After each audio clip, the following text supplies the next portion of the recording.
Hai, Assalamualaikum semua. Alhamdulillah, kita bertemu lagi pada video kali ini bersama Ustazah di dalam channel Ustazah Zu.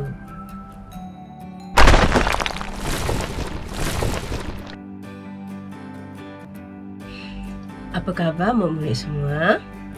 Ustazah harap semuanya masih dalam keadaan sihat sejahtera. Baiklah, hari ini kita akan sambung lagi pembelajaran kita dalam mata pelajaran Pendidikan Islam.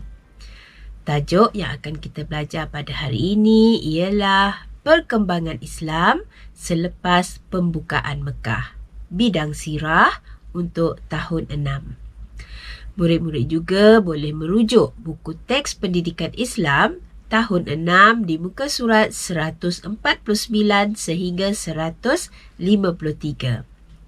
Mari kita mulakan pembelajaran kita dengan bacaan doa. Bismillahirrahmanirrahim.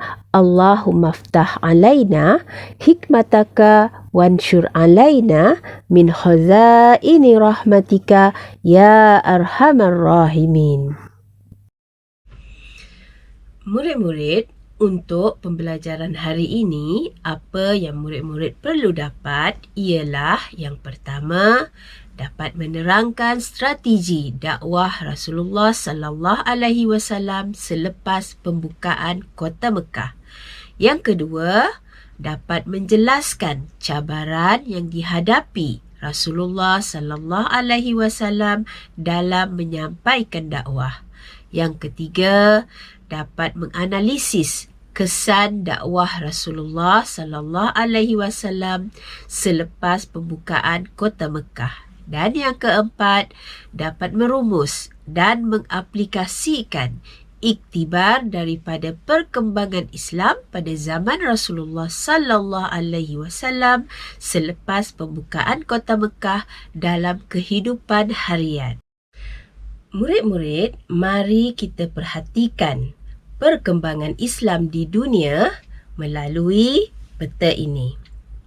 Di dalam peta ini, bagi negara-negara yang diwarnakan dengan warna hijau, ia menunjukkan negara-negara Islam. Manakala bagi negara-negara yang diwarnakan dengan merah jambu, ia menunjukkan bahawa 10 hingga 19% penduduk di situ beragama Islam. Dan negara-negara yang diwarnakan dengan warna kuning, ia menunjukkan bahawa 0 hingga 9% penduduknya beragama Islam.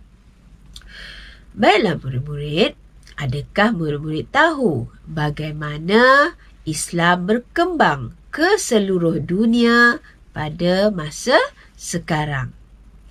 Oleh itu, hari ini kita akan mempelajari sejarah bagaimana Islam berkembang daripada zaman Rasulullah sallallahu alaihi wasallam. Murid-murid, Nabi Muhammad sallallahu alaihi wasallam adalah seorang yang sangat bijak dalam mengatur strategi dakwahnya. Apakah strategi yang Nabi gunakan? Strategi yang pertama ialah dengan mengukuhkan negara Islam. Langkah yang diambil oleh Nabi dalam mengukuhkan negara Islam, yang pertama, membentuk masyarakat mengikut acuan Islam. Contohnya, menghapuskan amalan jahiliah seperti penyembahan berhala dan hidup mementingkan kabilah serta keturunan.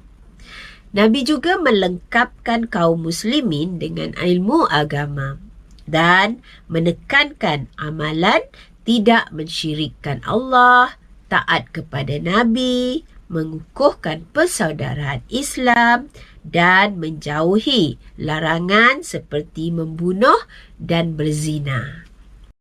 Murid-murid, bolehkah murid-murid jelaskan apakah kepentingan ilmu dalam kehidupan? Tentu banyak kepentingannya, kan? Ya, teringat Ustazah kepada kata-kata hikmah, ilmu pelita hidup. Daripada kata-kata hikmah ini, ia menunjukkan bahawa ilmu adalah perkara yang sangat penting dalam kehidupan dan dapat menjadikan kehidupan seseorang lebih sempurna. Di samping membolehkan kita memperolehi peluang kerjaya yang lebih baik, ia juga dapat meningkatkan taraf hidup, boleh berkhidmat untuk agama, bangsa dan negara, di samping disanjung tinggi oleh masyarakat. Oleh itu, murid-murid, sentiasalah bersungguh-sungguh dalam menuntut ilmu agama kerana Rasulullah sangat menggalakkan orang-orang Islam untuk menuntut ilmu. Dalam menuntut ilmu, kita juga mempunyai adab-adab yang perlu kita patuhi. Antara adab-adab menuntut ilmu yang perlu kita amalkan adalah seperti mengamalkan ilmu yang kita pelajari. Seterusnya, mengikhlaskan hati dengan niat untuk Allah dan berdoa kepada Allah supaya mendapatkan petunjuk dalam menuntut ilmu. Di samping itu, kita juga perlu sentiasa bersemangat. Jangan mudah putus asa dalam menuntut ilmu. Jadi itulah antara adab-adab menuntut ilmu yang perlu kita tahu dan kita amalkan. Langkah kedua yang Nabi ambil untuk mengukuhkan negara Islam ialah dengan memperkasakan ekonomi umat Islam. Contohnya, mengutuskan pemungut zakat dan jizyah kepada kabilah-kabilah dan negeri-negeri yang dikuasai oleh Islam. Adakah murid-murid tahu apa dia jizyah? Jizyah ialah cukai yang dibayar oleh rakyat bukan beragama Islam yang bernaung atau tinggal di negara Islam. Strategi kedua Nabi ialah dengan menekankan tanggungjawab berdakwah, di mana peranan menyampaikan kebenaran Islam dipikul oleh setiap Muslim sama ada lelaki atau perempuan. Samping itu, saling berganding bahu mempertahankan kesucian Islam daripada ancaman musuh. Strategi ketiga Nabi dalam menyampaikan dakwahnya ialah menjalinkan hubungan luar. Langkah yang diambil oleh baginda ialah seperti menghantar utusan dan gubernur. Contohnya, para utusan Nabi dihantar kepada kabilah-kabilah Arab dan ditugaskan berdakwah serta menyeru mereka agar memeluk Islam. Para gubernur pula dilantik untuk dihantar ke negeri-negeri yang dikuasai Islam dan ditugaskan untuk berdakwah serta mengajar tentang ajaran Islam. Langkah seterusnya yang Nabi ambil untuk menjalinkan hubungan luar ini seperti menerima kedatangan delegasi-delegasi kabilah Arab. Contohnya, baginda menerima kunjungan mereka yang berhasrat untuk memeluk Islam. Baiklah murid-murid, daripada ketiga-tiga strategi yang telah kita dengar tadi, ini menunjukkan bahawa Nabi sangat teliti dalam membuat perancangan. Kemudian baginda serta para sahabat bersungguh-sungguh dalam melaksanakan strategi-strategi tersebut.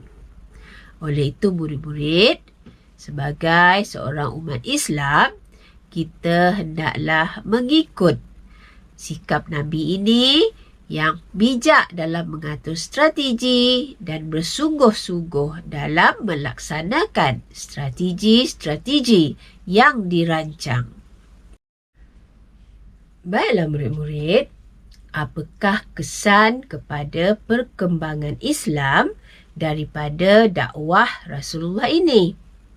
Ya, yang pertama, terbentuklah masyarakat Islam yang teguh akidahnya, hidup bersatu padu, aman dan damai. Kesan yang kedua, negara Islam semakin kukuh kerana setiap Muslim sanggup berkorban tenaga dan harta mereka. Yang ketiga, ramai yang memeluk Islam kerana setiap orang berperanan menyebarkan Islam. Jadi, kita sangat bersyukur terhadap kesan-kesan yang kita dapat daripada dakwah Rasulullah ini. Murid-murid, pengorbanan Nabi SAW dan para sahabat ini haruslah kita hargai. Oleh itu, kita juga hendaklah sentiasa bersemangat dan berusaha untuk menyampaikan kebenaran Islam seperti yang dilakukan oleh Nabi dan sahabatnya. Contohnya, murid-murid berdakwah kepada ahli keluarga, rakan-rakan ataupun jiran. Cuba murid-murid fikirkan bagaimana cara hendak berdakwah kepada rakan murid-murid yang tidak mahu menunaikan solat. Cuba bincangkan bersama guru anda. Baiklah murid-murid, sekarang kita akan lihat pula apakah cabaran-cabaran yang ditempuhi oleh Nabi SAW semasa berdakwah. Banyak cabaran yang dihadapi oleh Nabi Muhammad SAW dan para sahabat ketika berdakwah. Antaranya ialah menghadapi penentangan bersenjata daripada musuh Islam. Penentangan berlaku akibat kemarahan dan rasa tidak puas hati melihat kejayaan Islam membuka kota Mekah. Mereka juga berasa terancam dan mahu menyekat pengaruh Islam. Maka tercetuslah beberapa peperangan seperti Perang Hunain dan Perang Tabuk. Perang Hunain berlaku di Hunain pada tahun ke-8 Hijrah. Peperangan ini tercetus apabila kabilah Hawazin dan Bani Saqif tidak berpuas hati dengan kemenangan Islam dan berasa terancam. Bilangan kaum muslimin seramai 12,000 orang. Tentera musuh pula membawa anak, isteri dan harta benda bersama-sama dengan mereka. Peperangan ini berakhir dengan kemenangan pada pihak muslimin. Selepas peperangan ini, ramai daripada mereka memeluk Islam. Termasuklah Malik bin Auf yang mengetuai peperangan ini. Peperangan yang kedua ialah Peperangan Tabuk.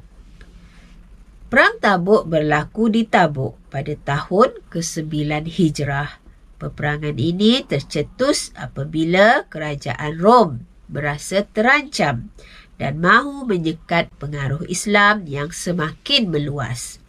Bilangan kaum muslimin adalah seramai 30,000 orang, manakala bilangan musuh adalah seramai 40 orang. Peperangan ini berakhir dengan kemenangan di pihak muslimin tanpa berlakunya pertempuran setelah Allah mencampakkan rasa gerun dan takut di hati musuh. Cabaran kedua yang Nabi hadapi ketika berdakwah ialah menghadapi golongan munafik. Golongan munafik ialah mereka yang berpura-pura Islam dan tinggal bersama-sama dengan kaum muslimin. Golongan ini selalu mencari jalan untuk melemahkan kekuatan umat Islam. Antaranya seperti sentiasa memberikan alasan dan menolak apabila diminta berganding bahu mempertahankan agama dan negara. Mereka juga menjalinkan hubungan dengan Raja Rom untuk bersama-sama melemahkan umat Islam. Di samping itu, mereka membina Masjid Dirar dengan tujuan menyaingi Masjid Quba dan memecah belahkan kaum muslimin. Beberapa iktibar yang dapat kita ambil daripada perkembangan dakwah Islam ialah yang pertama, kita hendaklah melaksanakan tanggungjawab berdakwah menyebarkan kebenaran Islam kepada semua. Tugas berdakwah ini mestilah disertai dengan ilmu, perancangan dan cara yang berhikmah. Yang kedua, kita hendaklah memelihara kesatuan dan kesepaduan umat Islam dan rakyat Malaysia kerana dengannya negara akan stabil dari sudut politik, sosial dan ekonomi. Iktibar yang ketiga ialah musuh Islam sentiasa mencari kelemahan orang Islam. Oleh itu, kita mestilah menuntut ilmu dengan bersungguh-sungguh. Kerana dengan ilmu, kita dapat menangkis dakyah-dakyah daripada musuh Islam. Murid-murid, rumusan pembelajaran kita pada hari ini ialah dengan pertolongan Allah dan pengorbanan Nabi serta para sahabat, kini Islam telah berkembang ke seluruh dunia. Baiklah murid-murid, kita telah pun sampai ke penghujung pembelajaran. Ustazah ucapkan sehingga berjumpa lagi dan teruskan duduk di rumah.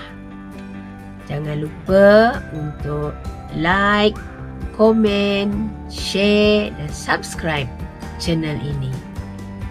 Jumpa lagi semua.